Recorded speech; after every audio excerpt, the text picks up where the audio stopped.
Jibril itu hanya mendampingi Nabi untuk sampai ke langit ketujuh.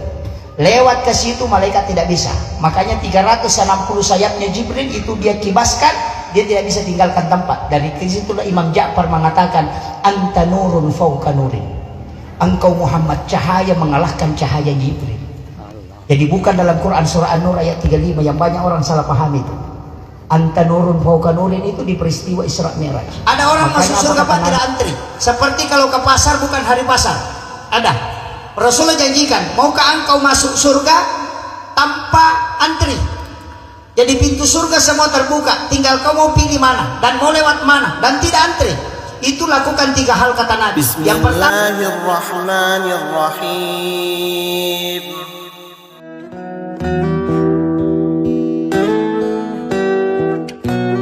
Warahmatullahi wabarakatuh. Waalaikumsalam warahmatullahi wabarakatuh. Maulaya salli wa sallim daiman abada ala habibika khairil halqi kullihim.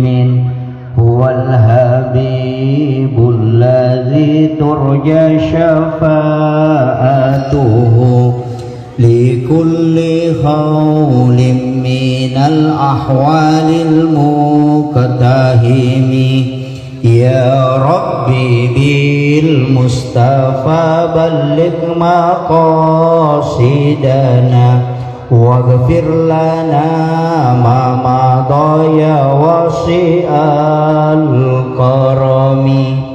Ya Rabbi bil Mustafa balligh maqasidana waghfir lana ma madaya wasi'al karami.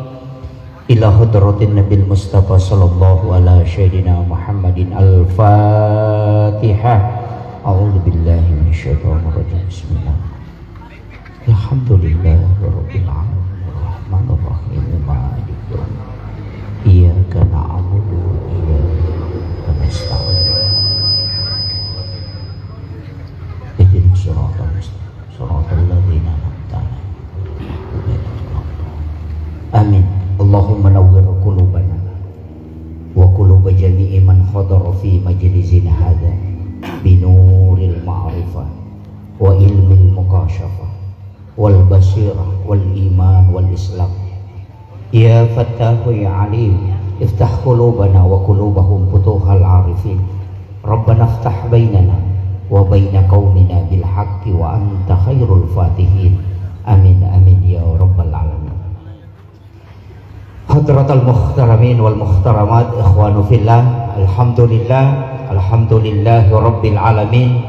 Nashhadu rabbana annaka antallahu la ilaha illa anta ba'asta Muhammadur rasulah basyiran wa nasira qawluhul fasal wa hukumul adl wa sunnatihir rusy wa huwa bil mu'minina ra'ufur rahim.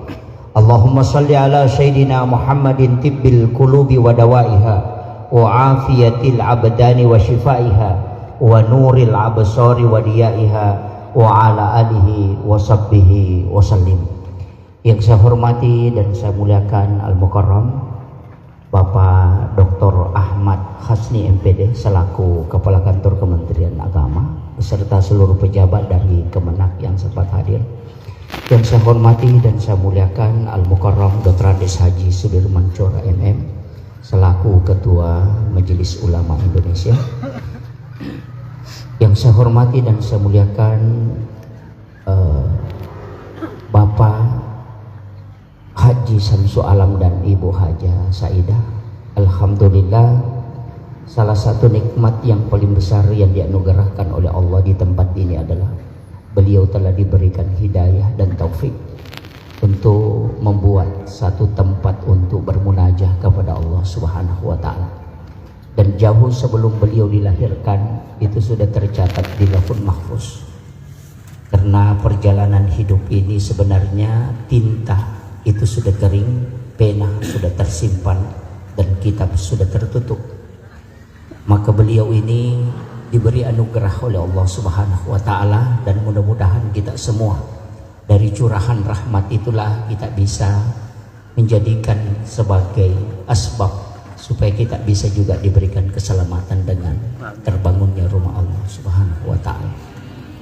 Yang saya hormati dan saya muliakan, dari Bapak anggota DPRD, dari Bapak Kapolsek, dapat hadir Pak Bin Kantipmas dan seluruh tamu undangan dan seluruh keluarga besar yang sempat hadir pada hari ini, para alim ulama, tokoh masyarakat, wabil khusus Al-Mukarram, pimpinan pondok pesantren yang hadir bersama kita, alhamdulillah.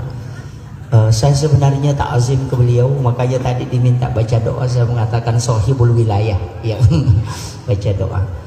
Saya karena ini sekitar 50 menit lagi waktu menjelang masuk waktu duhur, saya mohon maaf karena harus duduk. Saya duduk karena ini wasiat ulama kita, ketika menyampaikan ilmu yang mungkin ada sedikit masuk ke hakikat, hendaknya duduk supaya kalbu kita itu terkoneksi dengan kepala jamaah. Makanya pengajian yang dilakukan oleh Rasulullah itu duduk. Pondok-pondok pesantren itu selalu pengajian duduk, karena kalbu kita, penceramah itu lurus dengan kepala jamaah. Itulah sehingga ulama kita dari dulu mengatakan ilmu berkah itu akan muncul dari pengajian yang orang duduk menyampaikan ceramah. Makanya saya minta untuk disiapkan kursi, bukan karena tidak mampu berdiri, tapi karena takzim ke ilmu yang saya akan sampaikan. Tidak ada tema yang diberikan kepada saya, sehingga sebenarnya sering ceramah saya itu bahasa Bugis, tapi saya diminta di sini untuk bisa sedikit diputar sedikit supaya tidak story. Iya, diputar saja ke sana supaya tidak story kalau iya. Saya pakai bahasa Indonesia, walaupun mungkin nanti ada bahasa Bugis sekitar 10%. Iya, karena permintaan saya belum baik. Iya, dibalik ke depan saja, di ke depan saja, kasih menghadap ke depan saja. Iya, kasih menghadap ke sana saja supaya jemaah juga dengar kalau menghadap. Iya. Jadi sebenarnya kalau kita berbicara tentang hadis, Rasulullah Shallallahu Alaihi Wasallam itu sudah menggariskan kepada orang yang membangun masjid. Jadi ada jaminan untuk orang yang bangun masjid itu adalah punya istana di dalam surga. Man bana masjidan fid dunya lillahi ta'ala banallahu lahu baitan fil jannah. Itu jaminan. Tapi hadis ini itu jaminannya masuk surga. Dibangunkan istana di surga, bukan jaminan masuk surga. Sekali lagi saya ulang, man bana masjidan fid dunya lillahi ta'ala banallahu lahu baitan fil jannah. Siapa yang membangun masjid di dunia ini karena lillahi ta'ala, maka dibangunkan istana di dalam surga. Hadis ini tidak membicarakan jaminan masuk surga untuk orang yang bangun masjid, tapi dibangunkan istana. Kalau dia bangun masjid kemudian dia tidak sholat, jangan harap masuk, kan begitu. Makanya bangun masjid itu hanya dibangunkan istana, dan pahalanya bisa berjalan terus selama masjid itu dimanfaatkan. Tapi kenapa agama itu tidak menjamin? Karena orang yang membangun masjid itu sebenarnya kalau dia tidak sholat itu tidak dijaminan. Makanya yang jaminan itu sholat. Kalau dia sholat kemudian bangun masjid, maka dia dijamin masuk sekaligus ada tempatnya di dalam. Cuma yang menjadi masalah, banyak orang yang sebenarnya sudah sholat tapi tidak ada tempatnya di sana, tidak bikin tempat. Pak Haji ini luar biasa, karena anak-anaknya sudah sholat, beliau sudah sholat. Anak itu juga jadi syafaat Bapak Ibu sekalian. 2 anak perempuan atau 3 yang ahli ibadah, itu ibu bapaknya tidak disentuh api neraka. Itu kuncinya. Anak laki-laki enggak, nanti hafal Quran kalau akidahnya bagus bisa selamat, karena tidak semua penghafal Al-Quran itu masuk surga. Ibnu Muljam itu hafal Quran 30 juz, ahli tafsir, sekaligus setiap malam bangun sholat tahajud, tapi dia yang membunuh Sayyidina Ali karena akidahnya keliru, makanya dia masuk neraka. Jadi jangan anggap semua hafal Quran itu sudah selamat. Enggak, Ibnu Muljam itu hafal Quran, hafal ribuan hadis, tapi dia masuk neraka karena punya akidah yang salah.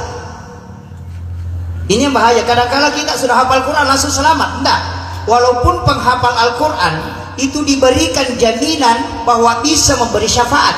Makanya saya selalu sampaikan begini, kuncinya kalau mau selamat banyak. Yang pertama, kalau tidak bisa hafal Quran, cari penghafal Quran, kemudian kita yang danai. Kan gampang kan? Coba ada penghafal Al-Quran, kita yang danai dia, bayarkan pembayarannya setiap bulan, kita yang danai dia di pesantren. Kelak nanti kalau dia masuk surga pasti dia tunjuk kita, karena dia bilang ini yang bantu kak dulu di dunia. Kalau anak kita tidak mau menghafal, jadi ada jalur. Makanya Islam ini Pak, kalau mau selamat banyak sekali jalannya, mau celaka juga banyak. Dan saya punya kitab itu tentang masalah orang yang masuk surga itu tidak antri. Ada orang masuk surga Pak tidak antri, seperti kalau ke pasar bukan hari pasar. Ada, Rasulullah janjikan, maukah engkau masuk surga tanpa antri? Jadi pintu surga semua terbuka, tinggal kau mau pilih mana dan mau lewat mana, dan tidak antri. Itu lakukan 3 hal kata Nabi. Yang pertama, balaslah keburukan dengan kebaikan. Kalau orang kikir kita dermawan. Kau nggak tahu masih ke apa sakit, dia doakan kita jelek-jelek, doakan dia baik. Kalau dia cerita kita dengan cerita buruk, cerita dia dengan baik. Yang kedua, bangunlah sholat di waktu semua orang tidur, itu sholat tahajud. Yang ketiga, ini agak berat, bayarkan utangnya orang yang berutang tanpa kau kasih tahu. Tetangga kita yang cicil motor, kita yang kasih lunas. Iya. 3 hal ini kalau mampu kita lakukan, itu kata Nabi kau tidak antri. Tapi memang Pak, dari 1000 orang paling untung kalau bisa kita dapat 1. Makanya ini jalur istimewa. Kalau mau masuk surga tidak antri itu tidak mudah. Iya, ada jalur istimewa. Makanya bapak-bapak, ibu-ibu sekalian, kalau mau ambil jalur itu gampang. Yang penting mampu lakukan. Tapi persoalannya hidayah dan taufik itu beda. Makanya selalu penceramah bilang, walillahi taufik wal hidayah. Kita tidak pernah temukan penceramah mengatakan wabillahil hidayah wat taufik. Pernah nggak? Nggak pernah. Kenapa selalu wabillahi taufik wal hidayah? Taufik dan hidayah itu sedikit saja bedanya, tapi hasilnya besar. Kalau hidayah itu petunjuk, kalau taufik itu bimbingan. Beda. Begini, saya misalnya tanya, di mana masjid Jeddah Al-Mubarakah, yang mengatakan itu ada jalur 2, itu poros provinsi, di situ ada di sebelah kiri. Itu namanya taufik, hidayah. Tapi kalau taufik, saya tanyakan di mana masjid ini, langsung dia bilang, mari saya antar ke sana. Itulah taufik. Jadi bedanya hidayah dengan taufik, satu cuma diberi isyarat, satu didampingi langsung. Disinilah kuncinya. Kenapa ilmu itu tidak menyelamatkan? Karena ilmu itu hanya hidayah, tapi yang diberikan taufik itulah yang menyelamatkan. Tidak ada jaminan bahwa ketika kita sudah tahu segala sesuatu itu selamat. Saya kasih contoh sederhana. Seandainya ilmu menyelamatkan, tidak ada orang yang jatuh gara-gara kulit pisang. Karena semua orang tahu bahwa kalau kulit pisang diinjak, kita jatuh. Tapi kenapa masih ada jatuh karena kulit pisang? Itu artinya segala sesuatu itu di luar kemampuan manusia. Hari ini Allah buktikan. Kita sudah mempersiapkan segala sesuatunya. Bahkan panitia sudah berusaha semaksimal mungkin. Allah buktikan bahwa segala sesuatu itu bersandar ke saya. Maka listrik hari ini bisa mati sejenak. Orang yang mungkin tidak kembali ke taufik, maka mungkin dia mengatakan, ini lagi ada masalah. Tapi ketika orang sudah terpenuhi dengan hidayah kalbunya, dia akan berkata, inilah kekuasaan Allah. Jadi kuncinya dari kita nih. Makanya musibah kemarin yang ada di Palu, saya selalu katakan kepada teman-teman, apa yang terjadi di Palu itu tanda kasih sayang Allah, bukan tanda murka Allah. Karena kasih sayang Allah itu sudah janjikan untuk umat Rasulullah. Kenapa? Orang yang mati tenggelam itu dijamin mati syahid. Yang kedua, orang yang tertimpa reruntuhan bangunan dan tanah longsor itu dijamin mati syahid. Dan orang yang meninggal di Palu kemarin akibat gempa bumi dan likuifaksi itu semua tertimbun dan juga tenggelam.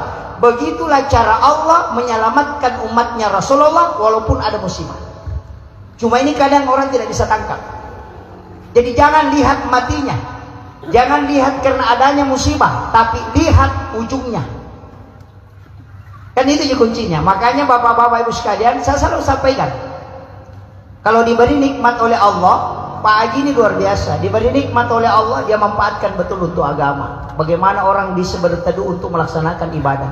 Tapi saya sebenarnya selalu merindukan masjid yang di dalamnya itu dibina betul agama. Jangan sampai masjid ini, makanya saya kasih tahu keluarga Pak Haji kemarin, anak termasuk anak Pak Haji, saya kasih tahu, di sini mestinya ada pondok tahfiz untuk anak yatim piatu.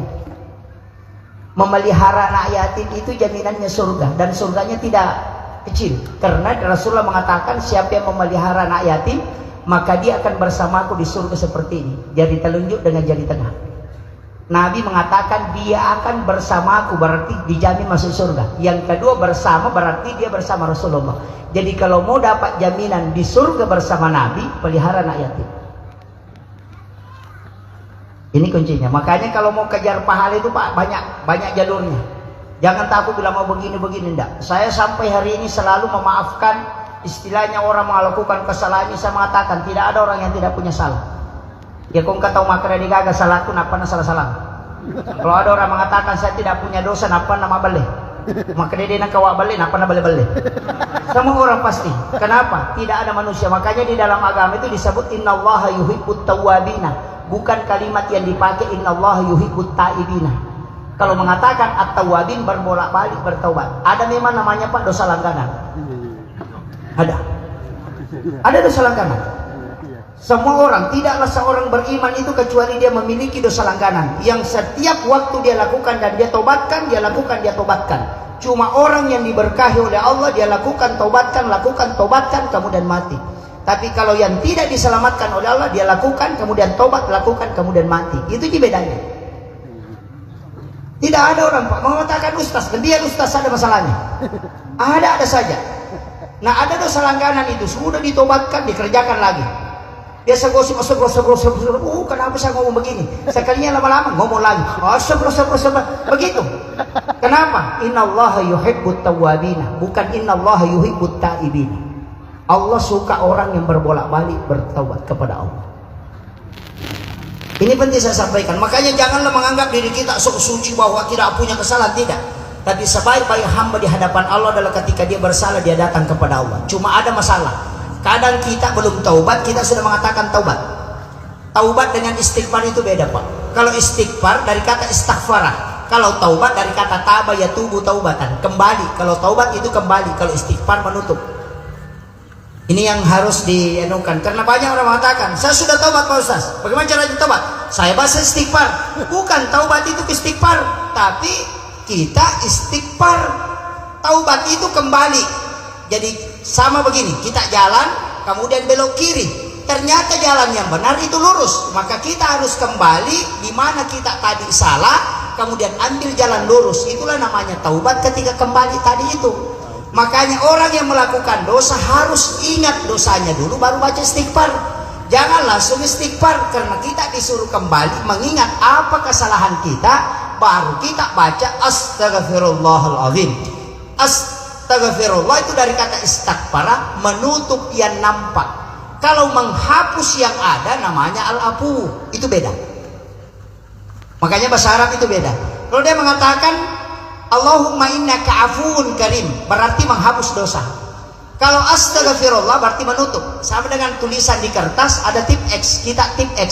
Tip X itu tidak menghapus tulisan, cuma menutup. Jadi istighfar itu menutup dosa, bukan menghilangkan, bukan menghapus. Tapi yang menghapus dosa itu alafu. Makanya sholat itu yang dipakai Rabbi ghafirli warhamni wajaburni warfa'ni warsukni wahdini wa'afini wa'fu anni. Nah, itu beda. Jadi makanya di sini kuncinya sebenarnya, Pak. Makanya agama itu kenapa Ramadan selalu kita diminta oleh Nabi baca Allahumma innaka afuwun karim. Kenapa? Karena itulah yang menghapuskan dosa, bukan menutup. Menghapus memang bersih kalau sudah seperti kertas putih, tapi istighfar itu cuma menutup, karena kalau dia terbuka maka itu bisa memberi dampak bahaya. Nah, makanya istighfar mengikuti taubat. Sebenarnya begitu, Pak. Agama ini Allah sudah tahu kita salah, Allah sudah tahu kita berbohong. Cuma Allah menginginkan kita mengakui. Sama aja anak sekolah tuh bilang, kita tahu dia yang pecahkan jendela, tapi kita panggil siapa yang pecahkan. Kita ingin kalau dia mengakui. Allah itu senang kalau hambanya mengaku salah. Ini begitu. Jadi jangan sembunyikan. Kan biasa begitu, Pak. Orang sembunyikan, orang tidak mau mengaku. Di dunia tidak mengaku, nanti di akhirat jadi pengadilan. Tapi kalau sudah kau akui di dunia, nanti Allah yang hapuskan di akhirat. Itulah kenapa kita mesti taubat. Ini sebenarnya sesederhana itu agama, Pak. Tidak usah berat. Sama dengan sholat, tidak usah berat. Kerjakan saja. Saya selalu mengatakan, ibadah yang tidak boleh menduakan dengan perbuatan lain hanya sholat. Orang puasa, Pak, masih bisa nonton TV, tidak batal puasanya. Tapi coba orang sholat nonton TV, batal sholatnya. Iya. Orang haji masih bisa main handphone, masih bisa telepon-teleponan kalau ibadah haji. Tapi kalau sholat dan telepon-teleponan pasti batal sholatnya. Iya. Orang bayar zakat masih bisa bicara, tapi sholat tidak bisa. Jadi satu-satunya ibadah yang totalitas tidak boleh ada yang mencampur, hanya sholat. Hanya sholat. Kalau orang puasa bisa nonton TV, dangdutan juga boleh. Kan begitu. Tapi coba suruh orang sholat dangdutan, itu tidak bisa. Kenapa? Karena satu-satunya ibadah yang tidak pernah didampingi oleh malaikat hanya sholat. Kalau puasa kan dititip, haji dititip, zakat dititip ke Jibril, tapi sholat Nabi yang langsung jemput. Dan sampai di Sidratil Muntaha malaikat tidak naik. Jadi kalau ada mengatakan sholat Nabi terima itu didampingi Jibril, itu keliru. Jibril itu hanya mendampingi Nabi untuk sampai ke langit ke-7. Lewat ke situ malaikat tidak bisa. Makanya 360 sayapnya Jibril itu dia kibaskan, dia tidak bisa tinggalkan tempat. Dari situlah Imam Ja'far mengatakan, anta nurun fauqa nurin. Engkau Muhammad cahaya mengalahkan cahaya Jibril. Jadi bukan dalam Quran surah An-Nur ayat 35 yang banyak orang salah paham itu. Anta nurun fauqa nurin itu di peristiwa Isra Mi'raj. Makanya apa kata Nabi ketika berhadapan dengan Allah? Dia hanya mengatakan at-tahiyyatul mubarakatus shalawatut thayyibatu lillah. Allah langsung jawab, assalamu alayka ayyuhan nabi wa rahmatullahi wa barakatuh. Rasulullah mengatakan assalamu alayna wa ala ibadillahis sholihin. Dialog itu adalah dialognya Allah dengan Rasulullah. Makanya kalau orang sholat baca tahiyat sambung-sambung itu, ulama kita mengatakan inilah orang yang tidak tahu dialognya Nabi dengan Allah. Karena dia baca tuh tahiyat Rasulullah, wah, itu tidak ada henti-hentinya itu. Padahal itu dialog at-tahiyyatul mubarakatus shalawatut thayyibatu lillah, berhenti. Kemudian Allah mengatakan assalamu alayka, itu kan alayka muhatab dalam kaidah nahwu sharaf. Muhatab itu kan hadir yang disalami. Makanya sampai hari ini saya mengatakan Rasulullah tidak wafat. Kalau kita mengatakan Nabi wafat, maka jangan katakan alaika. Kemudian yang kedua, satu-satunya orang di dunia yang tidak pakai almarhum cuma Rasulullah, tapi dia pakai al-Mustafa. Tapi saya tidak kaji ke situ, bahaya kalau lewat.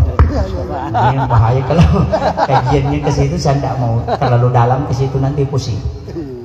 Ya kuncinya kan di situ. Jadi sebenarnya agama ini, Pak, makanya saya selalu mengatakan sholat satu-satunya tidak boleh ditinggalkan. Makanya puasa itu 0, zikir itu 0, baca Quran itu 0, sedekah itu 0, haji itu 0. Iya, salawat itu 0, sholat itu 1. Ya, yang ada nilainya saja itu sholat. Jadi kalau kau puasa, zakat, haji, sedekah, zikir itu 0 tambah 0 tambah 0 tambah 0 tambah 0. Biar 1000 0 ditambah 0 tetap 0. Tapi kalau kau sudah sholat baru puasa, 1 tambah 0 itu sudah 10. Kau zakat tambah 0 lagi berarti sudah 100. Jadi nanti ada nilainya ini ke belakang kalau kau laksanakan sholat. Makanya saya selalu mengatakan satu hal yang tidak bisa kau tinggalkan, sholat. Pokoknya kau pareman tetap sholat. Iya, namun wajib di pareman ya sampai jalan ki. Kenapa? Karena satu-satunya yang kita tunggu cuma sholat. Kalau kau tidak sholat kau jadi berdosa, maka kau melawan dua. Satu, kau menantang Allah, yang kedua kau melanggar perintah Allah. Tapi kalau kau bermaksiat kemudian sholat, berarti kau masih mengaku sebagai hamba dan tunduk walaupun kau bermaksiat. Kan begitu. Jadi makanya kuncinya agama ini mudah, Pak. Pokoknya saya mengatakan, pokoknya yang penting sholat saja. Nah sholat ini badan yang paling mudah, Pak. Paling gampang. Bacaannya wajib cuma 5. Allahu Akbar, Fatihah, Syahadat, Salawat, dan Salam. Itu 5 bacaan. Ruku itu wajib, bacaannya sunnah. Coba buka kitab-kitab fikih. Yang wajib dalam sholat itu kalau bacaan cuma 5. Allahu Akbar, takbiratul ihram. Yang kedua Fatihah. Kalau tidak ada surah dihafal selain Fatihah, ulang Fatihah 2 kali menurut Syafi'i. Yang pertama wajib, yang kedua sunnah. Kalaupun tidak mau baca lagi tidak masalah. Yang penting sudah baca Fatihah.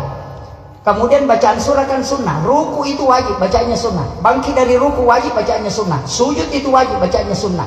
Duduk di antara dua sujud wajib, bacaannya sunnah. Sujud lagi kedua wajib. Tahiyat pertama itu sunnah, tahiyat kedua yang wajib, tahiyat akhir. Dalam tahiyat itu cuma 2 wajib, syahadat dengan salawat. Kalau tidak hafal at-tahiyatul mubarakatuh, cukup syahadat dengan salawat. Langsung salam ke kanan itu wajib, ke kiri itu sunnah. Jadi yang wajib itu cuma 5. Kalau ada orang Pak di Parigi ini tidak hafal ini yang 5, mati bawah nih. Iya, kan begitu. Masa tidak hafal Allahu Akbar, Fatihah, Syahadat, Salawat, Salam?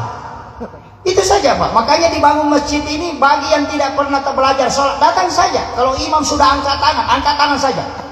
Iya, kenapa? Kalau sudah bilang makmuman ya ikutlah. Kalau memang belum tahu.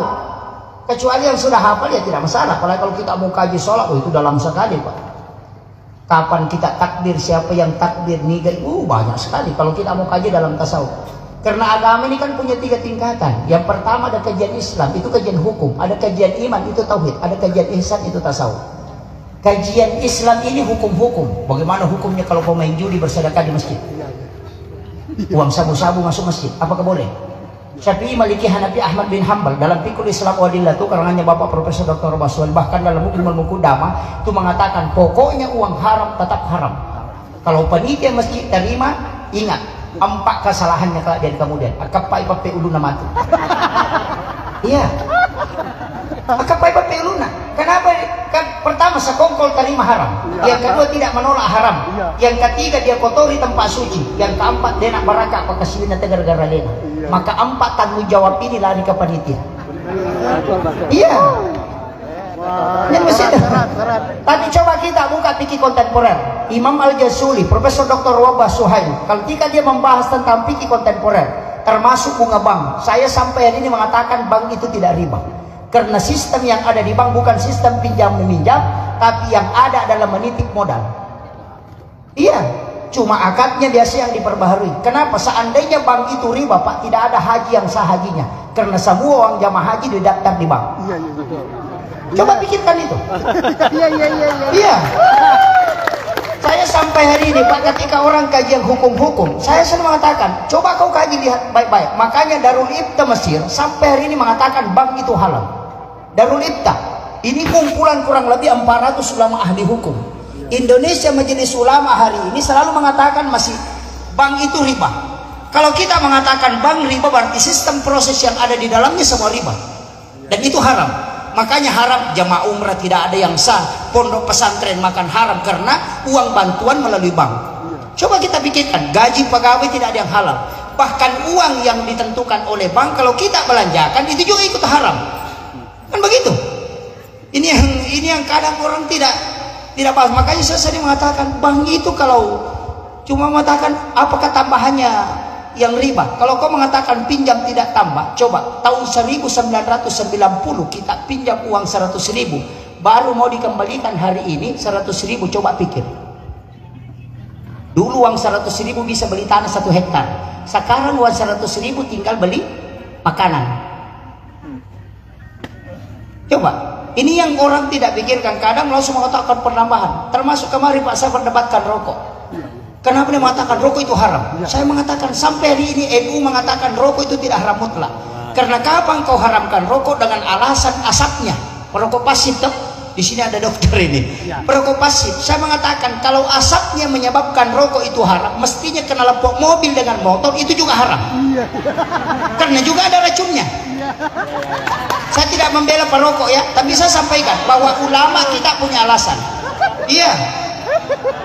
Coba pikir itu Pak. Makanya ulama kita ketika kaji fikih melihat dari sisi maqasidus syariah itu kadang Pak benturan. Karena fikih itu tidak pernah satu paham. Coba kita lihat analisanya begini. Imam Syafi'i, kalau Imam Syafi'i fikih mutlak, ini masjid tidak bisa ditempati sholat Pak.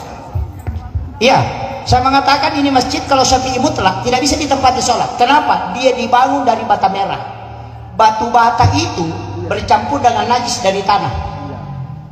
Benda yang ada najis di dalamnya disebut mutanajis. Benda mutanajis tidak boleh ditempati sholat. Makanya batu merah yang terpasang di masjid kemudian ditempati sholat itu mutanajis. Hukumnya tidak boleh ditempati sholat. Kalau kita pakai Syafi'i mutlak. Tapi untung ada Abu Hanifah mengatakan najis yang sudah dibakar itu hilang. Batu merah kalau mau dipakai itu dibakar dulu. Itu kan hukumnya di situ. Makanya harus belajar fikih. Kemudian yang kedua, sumbangan tadi. Kalau sumbangan itu dari pemain judi, kalau kita pakai Profesor Dr. Yusuf Kardawi yang baru-baru meninggal, dia mengatakan kalau kau tidak terima, kau berdosa. Coba kebalikannya Pak. Syafi'i mengatakan kalau kau terima berdosa. Imam Profesor Dr. Baswedan di kitabnya itu ketika dia menjelaskan beberapa hukum, dia mengatakan kalau kau tidak terima kau berdosa. Kenapa? Pemain judi kalau bersedekah, uang itu pasti dia sudah tidak pakai lagi main judi. Apa gitu? Apa ia kodina apa boto malak pasti dia nana botoran nih. Dia nana pakai minum, dia tidak belikan lagi sabu-sabu. Maka selamatkan uang itu daripada dia melakukan kemungkaran di masyarakat. Tapi dipisahkan, jangan digamu dengan uang bersih. Bikin kotak baru tulis sumbangan apa boto. Kira-kira begitulah. Iya. Iya, kapan dipakai? Ketika bangun pagar pakai di situ, bangun menara pakai di situ, bangun WC tank pakai di situ. Karena dia bukan tempat sujud, dia bisa digunakan untuk perangkat kelengkapan masjid. Itu saya suka Kardawi. Ini fikih kontemporer Pak. Makanya kalau kita baca fikih klasik itu agak berat. Tapi ketika kita baca fikih kontemporer, pasti dia larinya maqasidus syariah. Bahkan Imam Al-Jazuli beda lagi. Imam Al-Jazuli mengatakan, oh kalau bangun masjid, bangun WC, bangun pagar masih diminta pertanggungjawabannya. Panitia masih ditanya, kenapa kau pakai di situ? Nah kau sudah tahu haram. Kalau mau selamat panitia Pak gampang. Bikin kotak amal besar, simpan di depan pintu. Jangan terima sumbangan langsung. Nanti setiap bulan baru dibuka, masukkan ke saldo. Nanti dari kemudian ditanya sama malaikat, uang apa yang dikasih? Saya tidak tahu, cuma ambil di celengan. Selesai. Makanya ini yang terjadi di Jawa. Kan begitu. Jadi ulama, makanya saya bilang fikih ini sebenarnya Pak itu mencari jalan keluar. Kalau tidak menemukan jalan keluar, dia keluar jalan. Iya. Fikih kan begitu. Tapi tidak boleh mengakali agama. Karena mengakali agama itu bahaya.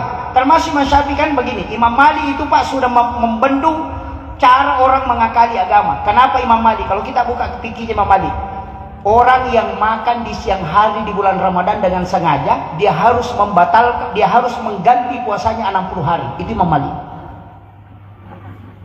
Jadi kalau kita makan di siang hari bulan Ramadan 1 hari, maka kafaratnya 60 hari puasa. Kalau Imam Syafi'i, Abu Hanifah, Ahmad bin Hanbal nanti berhubungan badan baru kafaratnya 60 hari. Kenapa Imam Malik mengatakan begitu? Itu analoginya Imam Malik luar biasa. Saya dulu menolak, tapi ketika baca fikih kajiannya Imam Malik, saya sepakat bahwa Imam Malik dicerdas. Kenapa? Imam Malik mengatakan begini, kalau pengantin baru 2 hari sebelum Ramadan dia menikah, di dalam bulan Ramadan dia mau berhubungan, kalau dia berhubungan di siang hari bisa dia ganti puasanya 60 hari. Tapi kalau mau selamat, minum air 1 gelas baru berhubungan, nanti gantinya cuma 1. Ini sudah habis waktu ya. Oh ini otomatis radionya. Iya. Saya lanjut sedikit ya. Iya. Jadi Imam Malik kan begitu. Kan makan Imam Malik. Iya komandre jolo napa berhubungan berarti cidi minatolai. Kan begitu. Kalau dia berhubungan langsung batal puasanya berarti dia harus ganti 60 hari. Dia bisa mengakali makan dulu baru berhubungan, cuma 1 dia ganti. Kan begitu. Imam Malik mengatakan makan pokoknya 60 hari kau ganti. Kenapa? Dia membendung supaya orang tidak mengakali agama. Makanya di dalam satu sisi kadang Syafi'i itu keras, tegas. Di dalam satu sisi kadang Imam Malik itu yang cerdas. Sama dengan Syafi'i begini. Ini yang banyak orang pakai. Ketika ada ayam ditabrak mobil atau ayam ditabrak motor lah, kemudian sudah lompat-lompat, kemudian kita ambil pisau sembelih. Imam Syafi'i mengatakan itu bangkai. Kau sembelih tidak kau sembelih tetap haram. Imam Malik mengatakan tidak. Dengan Abu Hanifah, selama dia masih bergerak dan kau sembelih ada darah menetes di bekas sembelihan, berarti itu halal. Apa alasannya Imam Syafi'i sehingga dia tidak menerima sembelihan ketika ada kena musibah? Dia mengatakan kau tidak sembelih pun akan mati. Begitu. Kau hanya sabotase, mengakali supaya kau bisa sembelih. Padahal kau tidak sembelih juga mati toh. Makanya biarkan saja, dia akan mati. Berarti kau sembelih tidak kau sembelih tetap haram. Itu Syafi'i.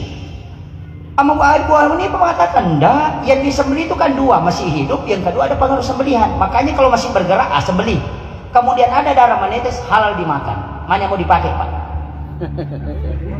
Kalau anak ayam Syafi'i, kalau yang besar Imam Malik. Nah, ini yang pikir konek-konek ini. Tapi saya selalu mengatakan, saya sampai hari ini masih pakai Syafi'i. Kenapa saya pakai Syafi'i? Alasannya kuat. Kalau kita beli ayam potong di pasar, orang sembeli kemudian dia masukkan ke dalam drum, kemudian dia baku tindis kemudian mati, Imam Malik itu bangkai. Karena yang dihitung Imam Malik yang terakhir. Kalau Syafi'i, kalau kau sudah sembeli masukkan ke dalam karung itu tidak masalah. Karena yang dihitung yang pertama. Coba. Itu bahayanya kalau fikih. Makanya ini kajian fikih, Pak. Ini tidak mungkin satu paham. Karena walizalika halakahum kata Allah. Demikianlah aku menciptakan engkau tidak satu paham. Makanya kalau ada orang mau satu pendapat, itu pasti melawan hukum Allah. Makanya kalau fikih biarkan kita berbeda. Tauhid ulamanya kan disebut fuqaha, mazhabnya Syafi'i, Maliki, Hanafi, Ahmad bin Hanbal, dan di belakangnya itu banyak. Yang kedua ada namanya kajian iman, ulamanya disebut murabbi. Mazhabnya Mu'tazilah, Jabariyah, Qadariyah, Sunni dan Syiah. Disinilah banyak lagi perdebatan. Tapi akidahnya tauhid yang diperdebatkan, bukan hukum. Naik satu tingkat namanya kajian ihsan, ulamanya disebut mursyid. Mazhabnya lahir tarekat. Makanya kalau mau belajar khusyuk belajar sama mursyid. Kalau mau belajar hukum belajar sama ulama fikih. Kalau mau belajar akidah belajar sama murabbi. Kuncinya begitu. Sama di dokter, Pak. Ada ahli jantung, ada ahli tulang, ada ahli kulit. Kalau kulitmu gatal jangan tanya dokter ahli jantung. Tidak netemukan itu. Kalau hatimu bermasalah jangan bawa ke bengkel motor. Artinya kalau hatimu tidak bisa khusyuk lari ke sufi. Kalau sholatmu tidak bisa kau atur maka belajar sama ahli fikih. Kan begitu. Kalau mau kau tahu hakikat agama masuk ke ilmu hikmah. Itu di kuncinya, Pak. Maka agama ini kan ada kotak-kotak kajiannya. Cuma kadang orang gabungkan. Ini yang penting saya sampaikan. Kajian tasawuf dikasih turun ke fikih. Kajian fikih ditarik ke tasawuf. Rancu agama. Kajian adab dibawa ke tauhid. Coba hormat kepada bendera merah putih musyrik. Iya, kenapa? Karena menyembah selain Allah. Hormat kepada bendera itu kajian adab, bukan kajian tauhid. Kalau kajian itu dikasih turun ke tauhid, hancur memang negara, Pak. Tidak akan hormat karena itu penyembahan. Tapi kalau itu dipakai, coba orang yang makan obat itu juga musyrik. Karena yakin bisa menyembuhkan. Coba, ini bahayanya kalau dicampur ini. Makanya saya bilang kalau kajian tauhid ya tetapkan di tauhid. Kalau kajian adab, sungkaman ke orang tua kalau menikah, itu kajian adab sebagai penghambaan dan takzim kepada orang tua, bukan menyembah bapak. Tapi kalau di tauhid enggak boleh. Coba, ini agama begitu, Pak. Mudahnya begitu. Jadi janganlah, saya kasih contoh. Ulama tasawuf, ini ulama tasawuf. Kalau mau makan, itu bayar dulu baru makan. Ulama tasawuf ini bayar dulu baru makan. Karena kenapa? Alasannya begini. Kalau kau makan dulu baru bayar, berarti sama kalau kau ambil mangganya tetanggamu, nanti kau sudah makan baru kau minta. Coba. Kita di warung, Pak, nanti kenyang baru tanya berapa, Mas. Ini kan begitu.